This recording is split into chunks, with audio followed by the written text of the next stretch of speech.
Hi കൂട്ടുകാരെ, എല്ലാവർക്കും അസീരിയ വ്ളോഗിലേക്ക് സ്വാഗതം. നമ്മൾ വീഡിയോ ഒരു മാവിൽ പലതരം വെറൈറ്റി മാങ്ങകൾ ഗ്രാഫ്റ്റ് ചെയ്ത് പിടിപ്പിക്കുന്ന ഓരോ കമ്പുകൾ, പല വെറൈറ്റി മാങ്ങകളും മാവിൻ്റെ കമ്പുകൾ ഗ്രാഫ്റ്റ് ചെയ്ത് പിടിപ്പിക്കുന്ന ഒരു വീഡിയോ ആണ്. അപ്പോൾ നമുക്ക് നേരിട്ട് വീഡിയോയിലേക്ക് പോകാം. അപ്പോൾ ഈ മാവിലാണ് നമ്മൾ ഗ്രാഫ്റ്റ് ചെയ്ത് പിടിപ്പിക്കുന്നത്. ഇതിൻ്റെ എല്ലാ കമ്പിലും പലതരം വെറൈറ്റി മാവ് കമ്പുകളാണ് നമ്മൾ ഗ്രാഫ്റ്റ് ചെയ്ത് പിടിപ്പിക്കുന്നത്. അപ്പോൾ ഇത് ഇപ്പോൾ ഈ റൂട്ട് സ്റ്റോക്ക് ഈ തൈ ഒരു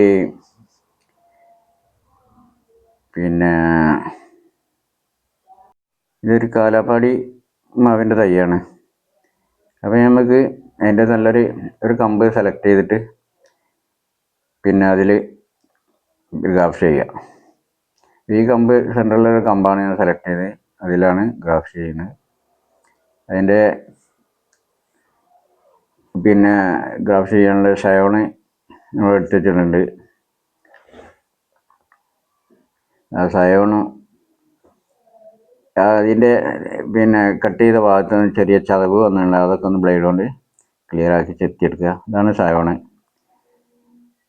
ഇതൊരു കോമാവിൻ്റെ ഷയോണാണ്. നല്ല കായ്ഫലമുള്ള ഒരു മാവിന്ന് എടുത്ത് സെലക്ട് ചെയ്ത് എടുത്തതാണ്. അപ്പോൾ ഇതാണ് നമ്മൾ ഒരു കമ്പിൽ ഗ്രാഫ്റ്റ് ചെയ്യാൻ പോണത്. അപ്പോൾ ഈ ഒരു കമ്പിൽ നമ്മൾ ഗ്രാഫ്റ്റ് ചെയ്ത് കഴിഞ്ഞ ശേഷമാണ് അടുത്ത കമ്പിലൊക്കെ ചെയ്ത് ഇതിൻ്റെ വിജയസാധ്യത ഉറപ്പ് വരുത്തിയിട്ടാണ് അടുത്ത കമ്പിൽ ഗ്രാഫ്റ്റ് ചെയ്യുക. അങ്ങനെ ഓരോന്നോരോന്ന് ഇങ്ങനെ മാറി മാറി ഗ്രാഫ്റ്റ് ചെയ്യുകയാണ് ചെയ്യുക. ഇതിൽ കാലാപ്പാടി നല്ല മാങ്ങ തരുന്ന നല്ല ടേസ്റ്റുള്ള മാങ്ങ, നല്ല പൊടിയുള്ള മാങ്ങയാണ്. ഇപ്പം നമ്മളെ വീട്ടിൽ വേറെ ഒരു മാവ് ചട്ടിയിലുണ്ട്, അത് നമുക്ക് മാങ്ങ ഉണ്ടായിട്ടുണ്ട്. അപ്പോൾ അത് നല്ല ടേസ്റ്റുള്ള ജ്യൂസ് അടിക്കാനൊക്കെ അടിപൊളി മാങ്ങാണ്. ഇത് കാലാപ്പാടി. ഇതിലൊന്ന് രണ്ട് കമ്പ് നമ്മൾ വെച്ചേക്കും. ബാക്കി ഇതിലൊക്കെ വെറൈറ്റി മാവിൻ്റെ കമ്പുകൾ ഷയോണ് സംഘടിപ്പിച്ചും കഴിഞ്ഞാൽ ഓരോ വെറൈറ്റികൾ ഇങ്ങനെ ഗ്രാഫ്റ്റ് ചെയ്യാനുള്ള പരിപാടിയാണ്. അപ്പോൾ ഇത് ഫസ്റ്റിൽ നമ്മൾ ഗ്രാഫ്റ്റ് ചെയ്യുന്നതാണ് കോമാവിൻ്റെ. ഇത് നല്ല മാവുള്ള വലിയ മാവിന്ന് കിട്ടിയ ഒരുപാട് പഴക്കമുള്ള മാവാണ്. 30 വർഷം പഴക്കമുള്ള മാവെന്നാണ് ഇപ്പോൾ നമ്മൾ ഈ ഷയോണ് ശേഖരിച്ചത്.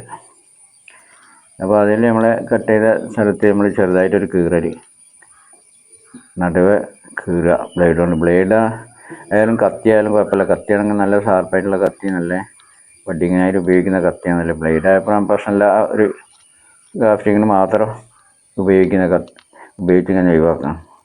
അതുകൊണ്ട് ബ്ലേഡാണ് നല്ലത്. ഇനി കത്തിയാലും പ്രശ്നമില്ല. കത്തിയുള്ള ആളുകൾ കത്തിയെടുക്കുക. നമ്മൾക്ക് കത്തിയില്ലാത്തത് കൊണ്ടാണ് ബ്ലേഡ് എടുത്ത്. കത്തി തുരുമ്പെടുത്ത കത്തിയൊന്നും പറ്റില്ല. നല്ല ഷാർപ്പായ നല്ല കത്തിയായിരിക്കണം. അപ്പോൾ നമ്മൾ കട്ട് ചെയ്ത ഗ്രാഫ്റ്റിംഗ് ആണ് നമ്മൾ ചെയ്യുന്നത്. ആ കട്ട് ചെയ്ത ഭാഗത്ത് നമ്മൾ കറക്റ്റാക്കി ഒരു സൈഡ് നമ്മൾ റെഡിയാക്കി കറക്റ്റാക്കി വെക്കണം. ചിലപ്പോൾ കമ്പിൻ്റെ നമ്മൾ ഷയോണും റൂട്ട് സ്റ്റോക്കിൻ്റെ കമ്പ് ഒരേ വണ്ണായിരിക്കില്ല. അപ്പോൾ ഏതെങ്കിലും ഒരു ഭാഗം ഏതെങ്കിലും ഒരു ഭാഗം കറക്റ്റാക്കി വെക്കുക. അപ്പോൾ ആ തൊലി ഭാഗമാണ് നമ്മൾ ജോയിൻ്റ് ആകുക. അത് ശ്രദ്ധിക്കണം. ഈ ഗ്രാഫ്റ്റിംഗ് ആർക്കും ചെയ്യാം. അത് ഒരു 4-5 പ്രാവശ്യം അങ്ങനെ ചെയ്തിട്ടാണെങ്കിൽ അപ്പോൾ അത് ക്ലിയർ ആവും. ഇനി നമുക്ക് ഈസിയാണ്. അപ്പോൾ നമ്മൾ 10 ചെയ്താൽ ഒരു 8 തന്നെങ്കിലും നമുക്ക് വിജയിച്ചിട്ടു. ആദ്യം നമ്മളൊരു 10 ചെയ്താൽ 2 വിജയിക്കാൻ സാധ്യത കുറവാണ്. പിന്നെ കുറച്ച് സമയം അങ്ങനെ നമ്മൾ ചെയ്തുകൊണ്ട് നിൽക്കുകയാണെങ്കിൽ നമുക്കൊരു 10 ചെയ്ത ഒരു 8 നമുക്ക് വിജയിച്ചിട്ടു. അതും കൂടുതൽ നല്ലൊരു തണുപ്പുള്ള സമയത്ത് ചെയ്യാണ് ഏറ്റവും നല്ല. ചൂടുള്ള സമയത്ത് ചെയ്യാണ്ടിരിക്കുക. അതുപോലെ നല്ല കനത്ത മഴ ഉള്ള സമയത്തും ചെയ്യാണ്ടിരിക്കുക. അപ്പോൾ ഇത്രയാണ് അതിൻ്റെ പരിപാടികൾ. ഇപ്പോൾ ഇത്രയും ടൈം കൊണ്ട് പെട്ടെന്ന് പരിപാടി കഴിഞ്ഞു. ഇതിനാവശ്യമുള്ള സംബന്ധിച്ചാൽ ഒരു ബ്ലേഡിൻ്റെ പീസ്, അതുപോലെ ഒരു വഡിങ് ടേപ്പ്, ഇനി പ്ലാസ്റ്റിക്കിൻ്റെ ഇതായാലും മതി. അപ്പോൾ ഇവിടെ കഴിഞ്ഞു. ഇനി ഈ വീഡിയോ അടുത്ത വീഡിയോ ആയിട്ട് വരാം.